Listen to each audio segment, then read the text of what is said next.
The crazy thing about that entire episode, which lasted maybe 30 seconds, was I think for the first time in my life I actually felt heard.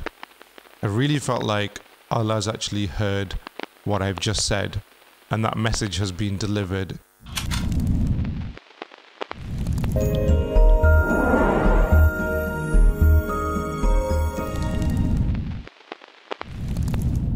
I don't know about you, but when I was taught to make dua, the way that I was always taught was that you basically put your hands up after prayer, after Salah, most of the time, and all you do is you just read off a shopping list of things that you want from Allah. It's pretty much the thing that my wife is now teaching my son as well. You know, you say thanks for things, and then you ask for things. You say, you know, if you're unmarried, you ask for a spouse. If it's a job application, you ask for success. And that's how I've always done dua as well my entire life.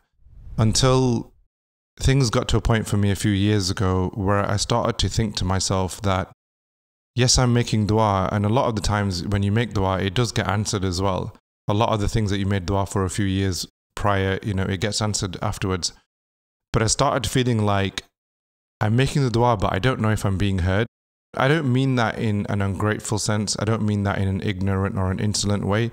I just mean like, I don't know if I'm getting through to Allah. That's not to say anything about Allah's capability in understanding me or being able to hear us. I mean that in the sense of, I wondered if my etiquette was right, or whether I was loved enough by Allah, I was appreciated enough by Him that He would want to listen to what it is that I have to say, that He would be willing to hear me. So it was really about me. But I never really found a solution for that at that time. I never thought, okay, something has to change in the way that I make dua. But I always had this doubt in my mind, am I actually being heard? Do I even have permission to even speak? Is Allah even happy with me enough to want to hear what I have to say? And I think we probably all have these doubts in our mind. Whether some of us stop and think about that, I don't know. One day I learned from a sheikh, and he said that basically the way that the elite, he's talking about the spiritual elite now, he says the way that the elite make dua is basically that they take all their complaints to Allah and then they call Him by His best names. So I thought, okay, I'm going to try that. And I tried doing it, but even then it kind of half worked. It didn't quite work for me. I wasn't really sure how to do this dua, so I would complain about a few things, but it felt very disrespectful. It felt disrespectful to be complaining about things. And it felt like, I don't know, it just felt a bit strange. To be honest, I don't know all the best names in Arabic, so I didn't know which names am I now supposed to take. And I tried memorizing the names. It became a little bit of an overhead in my head to try and remember, okay, this name means this name means that. Now I've got to say this, now I've got to say that. That way of making dua was something that kind of remained with me for a few years. I kept thinking about it. I kept wanting to go back to it, but not really knowing what to do with it. Until recently, so something happened, as we all have periods of distress in our lives.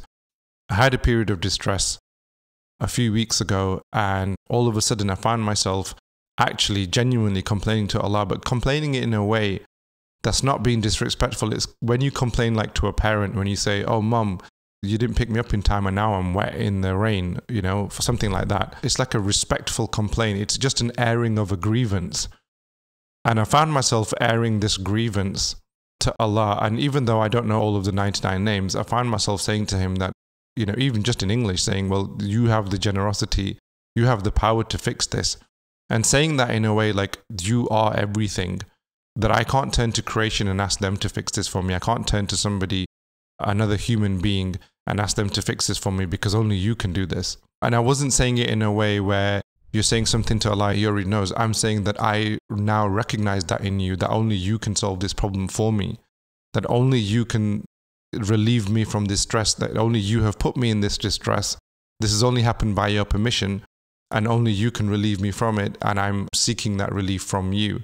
But it was done in a very loving and in a very respectful way. The crazy thing about that entire episode, which lasted maybe 30 seconds, was I think for the first time in my life, I actually felt heard. I really felt like Allah's actually heard what I've just said, and that message has been delivered. Since then, I found myself doing that more and more. The more that I've done this, the more I have felt heard. Even if this dua doesn't get answered, I at least feel heard, and that is everything. That is a lot. And there was a sense of satisfaction in me, and a sense of peace in me, and a sense of gratitude that I haven't felt in a very long time, especially when it comes to dua.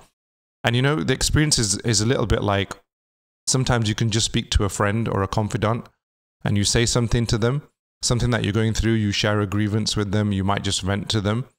And sometimes they can't solve your problem. There might be something happening at work, for example, a manager's just being really rough with you, or you might just run out of money or whatever, and your friend might not be able to solve the problem. But the fact that you feel heard, that they listen to you, they empathized with you, they actually understood what it is that you're saying, they empathize with your struggle. Sometimes that alone is enough. You still feel lighter as a result. And that's how I've started feeling with Allah, that I've started feeling lighter. I can pass my burdens to Him. He's powerful, all generous. He can handle anything. Rather than me passing it to a parent, a sibling, a spouse, anybody else who's not going to be able to take that burden, far better to pass it to Allah, who can handle that burden and wants us to turn to Him anyway. And so it's helped me actually feel nearer to Him and closer to Him. So that's something that I've been doing recently. And as I said, even though the dua isn't necessarily being answered, for whatever reason, because it's in Allah's wisdom as to whether He answers that or not. It's not about whether He hates us or He doesn't want to accept our dua, but just because there might be something better for us, at least I feel heard. And that in itself, it has been everything for me, really. It's at least relieved me of distress many times. It's relieved me of grief many times. It's given me relief as soon as I've made the dua. I've now completely changed the way that I'm making dua now. I respectfully take my grievances to Allah, and then I put my faith and hope in Him that only He's going to be able to solve that problem for me. And one thing that a friend said to me recently was that, in front of Allah, that's where our guard is not supposed to be. There's one place where our guard is supposed to be down completely. And I was thinking about this and thinking to myself, well, of course I speak to Allah without a guard, but I realized that actually I'm not speaking to Allah without a guard. We're very guarded as men. We get conditioned by society to be very guarded. And what happens is when we turn to Allah with our dua, I think we end up doing the same thing. We just approach Allah in the same way. And now I've actually been learning to be a lot more vulnerable and really telling Allah how I'm feeling about something. So, in public, for example, somebody said something to me and upset me. In public, I might not show any vulnerability on that. I might not show how much that's upset me or how much it's broken my heart or how much it's saddened me or it's pained me or any of those things. But to Allah, I can do that. I can really let my guard down and really say, actually, this really stung me, or it really hurt me, it really upset me. And I don't have to do that with anybody else in creation. I don't have to do that with anybody else that I run into.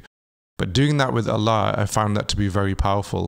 I've been reading some works recently of some very esteemed scholars from a long time ago, people of the same rank of like Rumi, Sheikh Abdul Qadir Jilani, and they talk about that, it's in the breaking of the heart that you come nearer to Allah, or that's when the light enters, when you feel wounded. But you've got to be able to express that wound, I think, especially as men anyway. But I know even a lot of women are being conditioned in society like this now as well anyway. But generally as human beings, I think we don't learn to kind of express that vulnerability because we can't necessarily do that in public, especially with the way society is now. Being able to do that with Allah is so therapeutic, for want of a better term. Just to be able to open up to Him and feel understood and feel like He's really, really taken on that burden for us and really understood it. And you feel much lighter, but you feel more purified as a result. I have felt more polished as a result of doing that. I found that my interactions with other people have actually become calmer. And it's not that necessarily that I'm showing more vulnerability to them as such, but I started to feel like that if they were to do something, if anybody in society, because this happens to all of us wherever we go, but if somebody was to do something that was to upset me, that was to break my heart in some way, just to grieve me in some way, I feel like now, okay, well, I have somebody in my corner, I have Allah that I can turn to, that whatever grief that I go through here, at least I have Allah that I can go back to later. And that's allowing me to operate just that little bit better in society, I think. It's giving me more help. All of this also reminds me of the du'as of the prophets, of Musa alayhi salam, of Yusuf alayhi salam, Yunus alayhi salam, and especially of Rasul sallallahu alaihi wasallam. I always used to notice that the du'as used to be very different. The du'as used to be like a conversation. But I was never able to bring myself to do that. In the beginning, I hadn't even noticed that the du'as were different. My dua was just like a laundry list. It was just like a shopping list. But their dua was like a conversation with a friend. And now I'm starting to realize where the similarities are. I'm starting to realize that's what a dua is supposed to be. It's supposed to be a very vulnerable, very open, unguarded conversation with Allah, as if you're speaking to a friend. but a friend that is much more elevated than us, that we can turn to, that has the answer to our problems and that really understands us and really cares for us. And I've actually now learned to really call on his best traits in the way that I recognize them, in the way that I can see them. And even if I don't know his best names because I don't know the Arabic of them, at least I know his strengths. I know that he's very generous. I know he's very powerful. I know he has the most wisdom. And if I can just say that with full belief, because I really feel it, and I can really say it to him, and I say, I'm really only just turning to you, I'm not turning to anybody else, I really think that is everything. And I just wanted to share that with you in case it helps anybody here, because we're always taught, you know, it's the dua of the heart that really matters. You make the dua from the heart. And I think what I've been doing all this time is I've been making the dua from the head. I've been very rational about it, almost mechanical. And now it's about just turning into our own hearts and doing it from that. And it's actually taught me a lot about myself, not in ways that I'm able to put in words just yet, but I'm just learning things about myself. I'm learning, okay, this is something that upsets me. This is what my heart is really craving. I can see my own blemishes. I can see my own flaws as well. And I can recognize, okay, I need to work on these. But I'm only exposing those to Allah. I'm not exposing those into public or into society. And it's allowing me to recognize the things that I need to do to start polishing things in myself. And I really think that is everything. I really do. And that's why I just wanted to share this with you and say, hopefully you can benefit from that as well.